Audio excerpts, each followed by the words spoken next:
that's part of actually the last journey I've had. I became sober just over 2 years ago, November 13th, 2021 Congratulations. thank you. Yeah, was my sober date or is my sober date.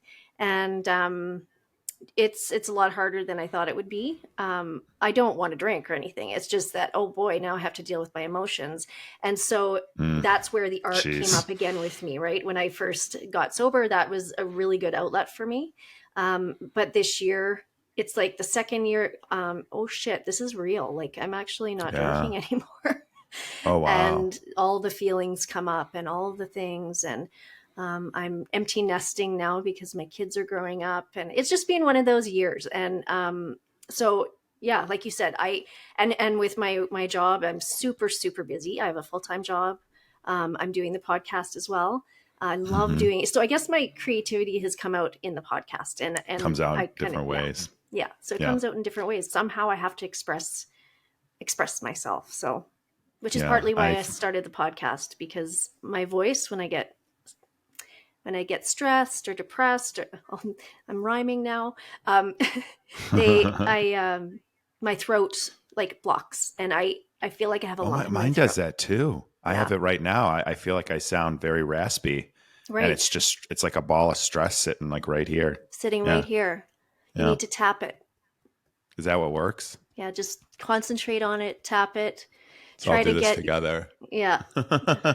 I'm going to, anyways, yeah, it's something, and using your podcast as a voice, right? Like this is where I can make a difference. I did attend AA. So I listened to this. I go back to what we were talking about your podcast, and it's hard for me it's such a touchy subject because I love a lot of the people from when I was in AA. But I have kind of taken a step back and listening to Ashley Love Richards' podcast.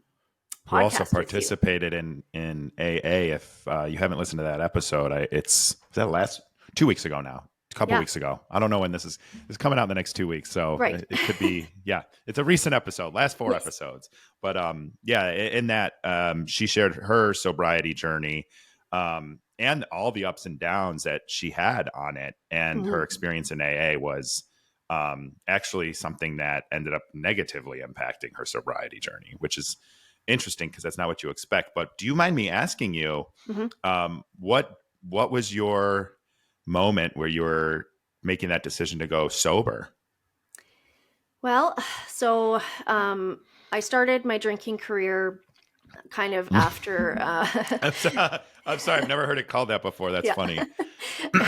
Yeah, I started that just after my divorce when I had twins. They're now 21. So at 2 years old, the father and I, their father, the father. That's how I refer to him. Sorry, that sounds so bad.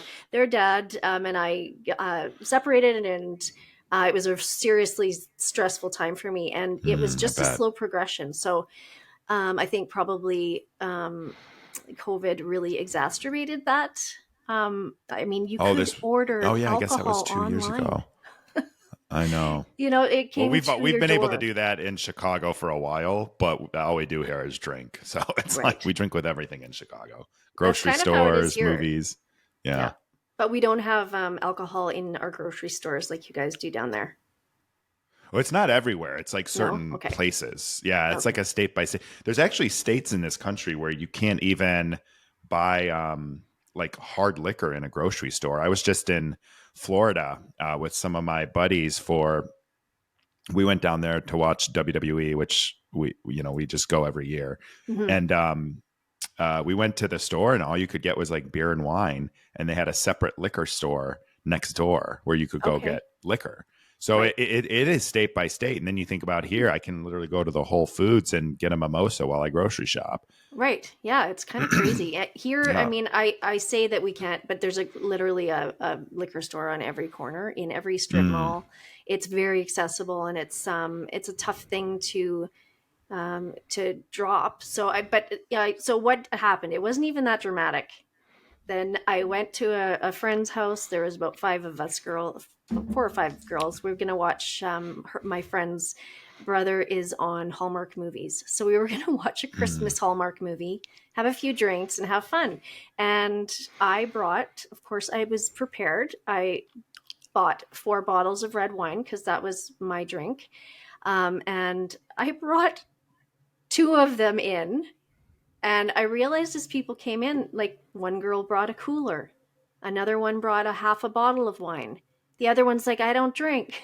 And here I am, prepared to hunker down because that's just what I was getting used to doing. And so I felt really good about myself. I left around 9:30. I only had maybe a half a bottle of wine. So I was super Mm. proud of myself. Like, wow, you did that.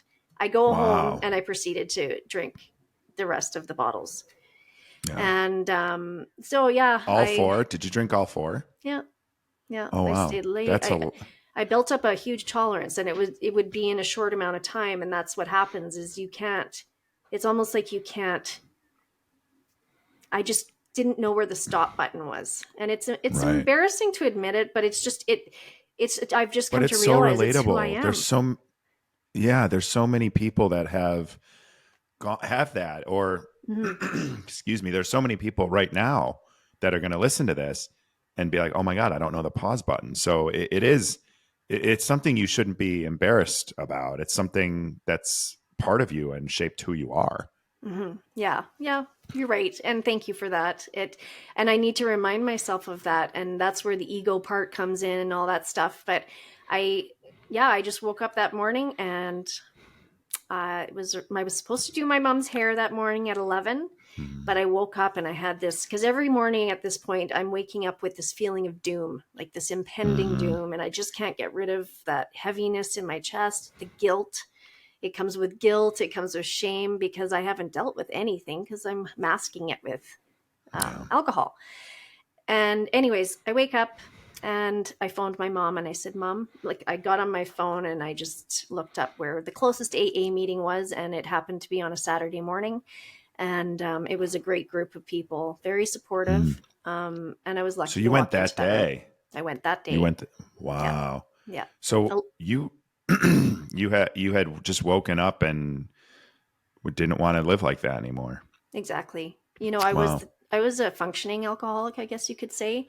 I would go to work every day, and come. It would be when I got home. You know, like Yeah. I said, a liquor store on every corner. So you're driving home and you're saying, "I don't need that," because you'd wake up in the morning and say, "Not tonight. I'm not going to drink Yeah. tonight." And then you get down the road and you're like, just a bottle, but maybe I'll pick up Yeah. 2. And I didn't drink 4 bottles a night, by the way, but I did, like, I'd sip and I'd watch my show or I'd do my art. And I thought I was so creative when I was drunk, Yeah. when I was drinking. But I look back at some of that work, Liquid I'm like, ah, courage, liquid pride. Yeah. yeah, They're all a thing. yeah. Those are Yeah. like, then you put your, what is it? The thick glasses on or whatever. Anyways, I don't know what I'm saying there, but yeah. So that's kind of where my story started with alcohol, or ended with alcohol, I should say. And it's still happening. It's still a work in progress, and I'm learning how to deal with my emotions now. So that's Yeah. that's the tricky So part. what were those first couple days like? If that was such a so here's the other piece of it too. Hmm. And I think this might be so I think a lot of us are functioning alcoholics. I don't think that is something that is unique to certain people. I think COVID made that for a lot of people too, Yep. amplified that. But Hmm. it's the habit part of it too, right? And Oh yeah. there's the physical stuff going on in your body that makes you want more, and there's those types of things. But I think it's just like the habit. I know for myself, like during the week, if I Monday, if I'm like F it, it's like already gone. Like Hmm. I'm already like I'm having a glass of wine. It's 8 o'clock at night.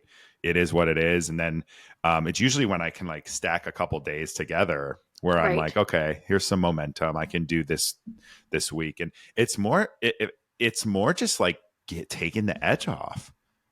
You know, Exactly. I don't like when if I have a some wine at night, I don't do it to get trashed. I do Hmm. it to like take the edge off after a stressful day, right? Right. Yes. And so it's very easy to see how that becomes habitual. And I think even the habit part, like when you would get home from Mm-hmm. work. Well, I'm yeah, sure that's the first thing I would do. I'm like, oh, this is good. I'm home. I can, I don't have to worry about the day anymore. I can just open my bottle of wine and sip and cook. I did love to cook when I was drinking. I've kind of, I think because it's a trigger at first, I wanted to have a drink of wine while I was sipping my wine and cooking my meals and stuff. right. And it's all those little triggers though that really like you have to, with any habit, like you Mm, said, you got to get out of that routine. You have to change your routine around and do something that is healthier. And sometimes that's, it's hard to find, but I did find a really good group of women that I wound up connecting with and healing and learning how to mm, meditate and all those, those it's, woo woo things. And yeah. it's really helped me. And I've met a lot of, so that kind of is more the path I took. I went to AA for the first year. It was very helpful, Okay. but I How also often didn't, did you go? I probably went when the very first I went every day because that's what they tell you. Go every day. Yeah. And Accountability. yes, and I had to because, and I was a wreck. Like I think of myself in there with my tears and I'm hunched over and embarrassed. And Mm, so they really did. It helped me a ton. Um, the only problem I had was that sometimes I felt a lot of guilt and shame if I wasn't at meetings when I should be there. And so I found that very interesting about that with what Ashley said. And, but yet I hate to say it because it helped me so much. My sponsor was amazing. Like I can't imagine not have going through it yeah. with her, but can't see myself being a sponsor. I can't, Yeah. I'm trying to sponsor myself still. I'm trying to, like, I don't have the Right. right to tell somebody, oh, this is how you should do things. I just don't Right. see it that way for myself. So giving Well, I back think is the that's fair. podcast. And yeah, yeah. Yeah. I think that's totally fair. And that's a healthy outlet that works for you. Hmm. And, you know, Ashley's perspective is one person's perspective. I think everybody has their own experiences with these things, right? Yes. And you found a moment in time that it worked for you Hmm. and you needed it. And I think that's okay. I think that's okay with everything. And then when it doesn't suit you anymore, it doesn't serve you, which is what I was saying earlier. Like I've got to assess the things that are still serving me and the Yeah. things that are not. And that's everything in my life too. Hmm. So I think it's just, that's fine. Like that's okay. And then to Right. recognize the things that do and don't serve you, like it wouldn't serve you to sponsor someone when you're trying to figure your own sponsorship out, right? Right. Yes, Yeah. exactly. And it's just What? there's so many ways to give back, and like Yes. you said, which way makes what fills your cup in order like you have to fill your own cup up doing something you love before you can help somebody else.